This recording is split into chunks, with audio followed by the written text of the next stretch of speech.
ఓం మహాగణాధిపతయే నమః. ఓం గురుభ్యో నమః. ఓం శ్రీమాత్రే నమః. పరమేశ్వర స్వరూపమైనటువంటి జ్యోతిష, వాస్తు మరియు ఇతర అనేకమైనటువంటి శాస్త్రములను మనకు అందించినటువంటి మహర్షులకి నమస్కారం. హయగ్రీవ హయగ్రీవ హయగ్రీవేతి యోబధేత్ తస్య నిస్సరతే వాణి జహ్నుకన్యా ప్రవాహవత్. అరుణాం కరుణాతరంగితాక్షీం ధృతపాశాంకుశపుష్పబాణచాపాం అనిమాదిభిరావృతాం మయూకైః అహమిత్యేవ విభావయే భవానీం. శ్రీమాత్రే నమః.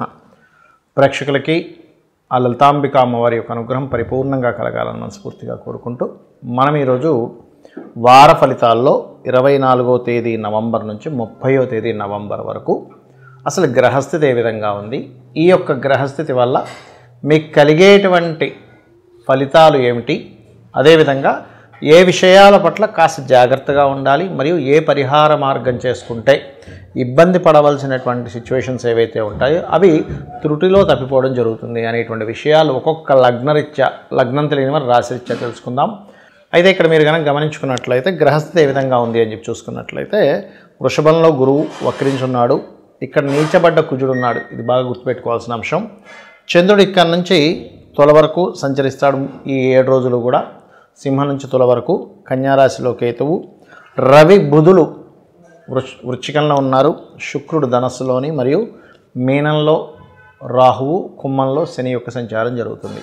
అయితే ఈ విషయాలు చెప్తుంది నేనైనప్పటికీ కూడా చెప్పిస్తుంది సాక్షాత్ లలిత అమ్మవారిగా భావిస్తూ ఒక్కొక్క రాశి లేదా లగ్నం నుంచి మనం తెలుసుకుందాం. కుంభలగ్నము, కుంభరాశి.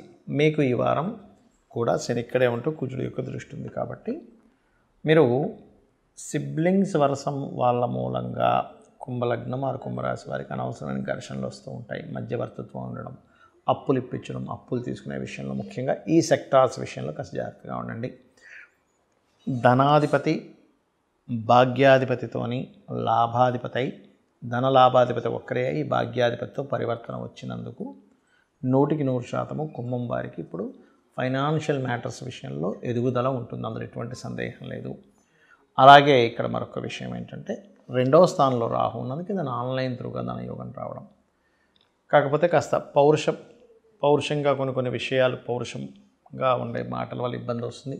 భూమి వల్ల లాభం కలుగుతుంది, అంటే తక్కువ రేటు కమ్ముడిపోతుంది అనుకునేది కాస్త ఎక్కువ రేటు పలకడం అనేటువంటి చాలా స్పష్టంగా చూపిస్తుంది. క్రియేటివ్ ఫీల్డ్లో ఉండేటువంటి వారికి కొత్త పార్ట్నర్స్ రావడం, తద్వారా వాళ్ళకి కొంత హెల్ప్ అవ్వడం అనేటువంటి చాలా స్పష్టంగా గోచరిస్తుంది. మరియు వివాహం కోసం చేసే ప్రయత్నాలు కూడా ఫలిస్తాయి. కాకపోతే కాస్త శని లగ్నంలో ఉండి సప్తమాన్ని చూస్తున్నాడు కాబట్టి కొంచెం స్లోగా అవుతూ ఉంటాయి. కాకపోతే ఇక్కడ ఈ 24వ తేదీ మీరు ఏదైనా ఉద్యోగం కోసం చేసే ప్రయత్నాలు ఫలిస్తాయి. 25, 26, 27 తేదీలు కాస్త వాహనాల మీద వెళ్ళేటప్పుడు కాస్త జాగ్రత్తగా ఉండండి. ఆ తేదీల్లో మీ యొక్క పూర్వీకుల ఆస్తులు, ముఖ్యంగా తాతగారి ఆస్తికి సంబంధించినటువంటి విషయంలో తొందరపాటు పడి విరక్తి వైరాగ్యాలతో తొందరపాటు నిర్ణయాలు తీసుకుంటారు కాబట్టి 25, 26, 27వ తేదీ మధ్యాహ్నం వరకు ఈ జాగ్రత్తలు తీసుకోండి. 28, 29 తేదీలు మీకు లోన్స్ కోసం చేసే ప్రయత్నం ఖచ్చితంగా ఫలిస్తుంది.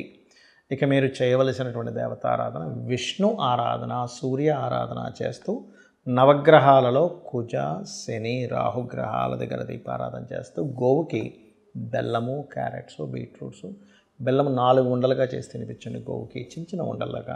అందులోనే ముఖ్యంగా దేశీవాలి గోవుకు తినిపించండి, అన్ని విధాలా బాగుంటుంది.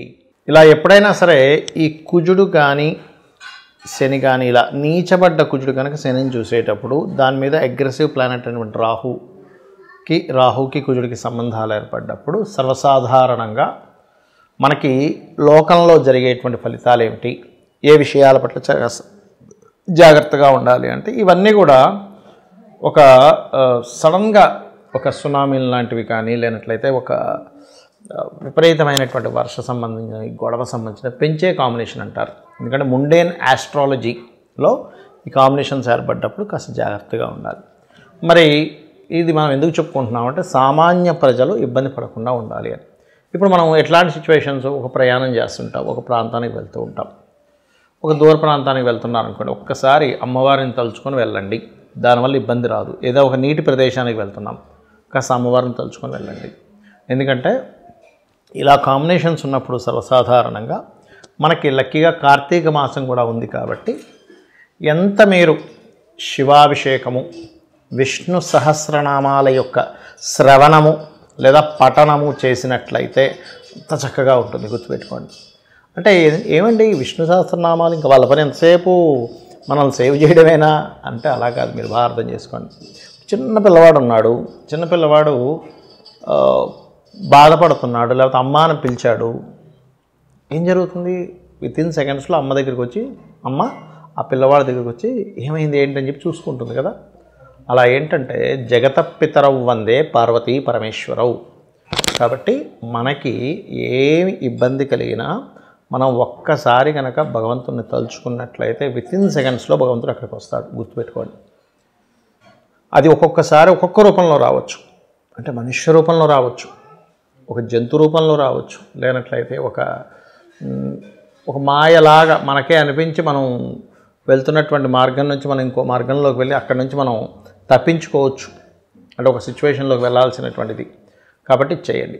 అదేవిధంగా ఇప్పుడు జన్మజాతకం ఉండదు కొంతమందికి, లేనటువంటి వారు ఈ సమయంలో ఈ కుజుడు రాహు శని వీక్షణలు అండ్ రాహు 159 యాక్సెస్లో ఉన్నందుకు పర్టికులర్గా నేను చెప్పేది ఒకటే, నవగ్రహాలలో కుజ రాహువు శని ఈ 3 గ్రహాల దగ్గర దీపారాధన చేయండి.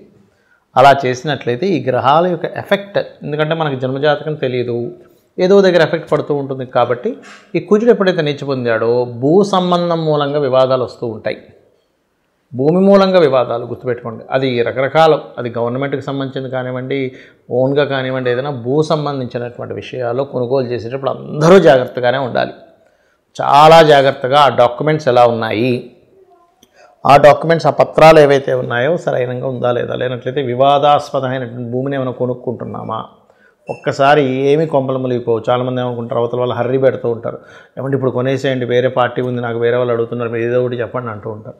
మనల్ని టెంప్ట్ చేయడానికి, మనం ఏంటి సర్లే తక్కువకు వచ్చేస్తున్నాడు కదా, ఇంకోళ్ళు ఎవరో తీసేసుకుంటారేమో, ఇంకోళ్ళు తీసుకోవడం సంగతి పక్కా పెట్టండి, ఫస్ట్ మీరు నష్టపోతారు తొందరపడితే. కాబట్టి ఈ జాగ్రత్త ఖచ్చితంగా తీసుకోండి.